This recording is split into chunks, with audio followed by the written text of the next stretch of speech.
Hey, Skull Good Guys here. And I have some questions for you.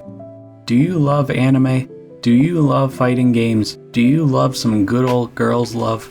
Well, I got great news for you, because this obscure manga is getting adapted into a new anime, albeit in a collaboration with Capcom in a manner in which I feel is kinda shoehorned in to pay for the animation costs, but I'll get into that later.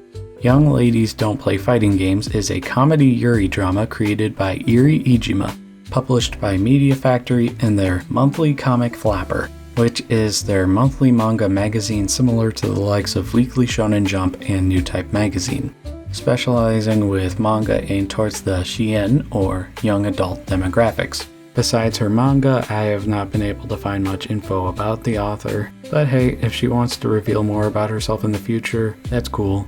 She's more than welcome to take her time.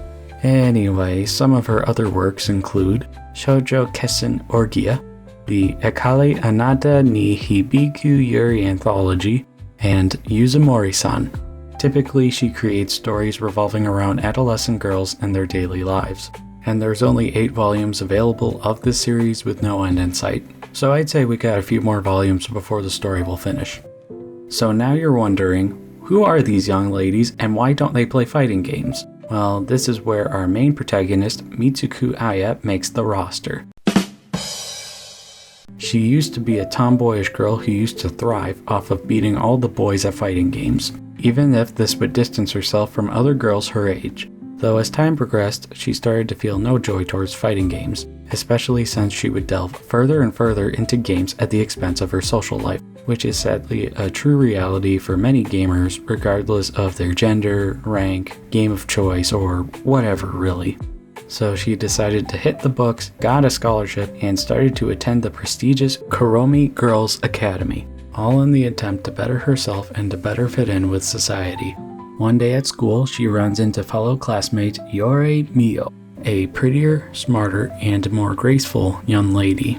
Later that same day, she finds her in a classroom after school hours playing a fighting game, being able to land massive combo strings while trash-talking her opponents. After her secret was revealed to Aya, Shirayuri then discovers that Aya herself is an avid fighting gamer, proceeding to plead with Aya to keep her gaming and unladylike behavior a secret, while also egging her on to challenge her to some sets. Since, fighting game players always have that urge to grind out sets to win as many games as possible, and the rest of the manga goes through their typical slice-of-life shenanigans, as well as a blossoming romance between the two since, it's a Yuri series.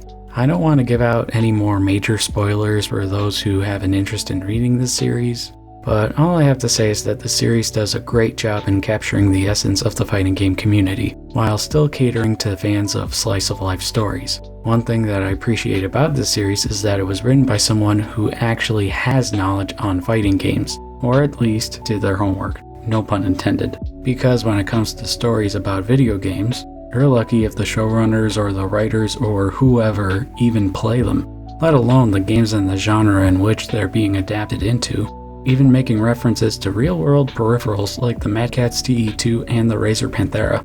The author takes note to the hand movements of the players as well, instead of just showing stereotypical button mashing.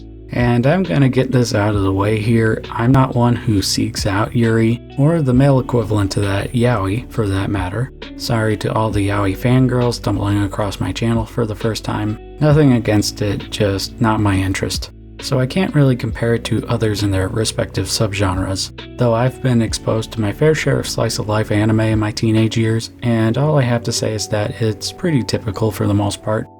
The manga also happened to have received a live-action web drama, which ran on the Lamino streaming service from May 19th to July 7th of 2023, only lasting 8 episodes, which is just another run-of-the-mill streaming service geared more towards Japanese audiences.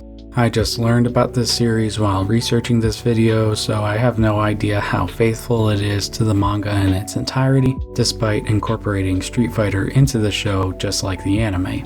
The anime, however, will likely appear on Crunchyroll or Netflix sometime soon, Though a major gripe that I have with the anime so far is that Capcom is really using this anime essentially to be an ad for Street Fighter 6. I get it, Capcom is sponsoring the anime's development and all that, but you could have at least made sure that the Street Fighter characters will be animated in the show's style, because it's just so jarring to see a 2D anime art style only to immediately transition to gameplay of a 3D game with a more realistic art style.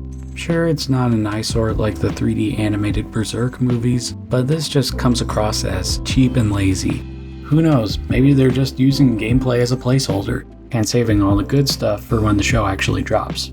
Just note that the manga has its own in-universe fighting game, and I would have liked it more if they went through with the parody approach more, since they did foreshadow a new fighting game of sorts in the anime itself in the trailer. Cause I do think it's hilarious when anime have things like Whackdonald's and Microsoft Winding.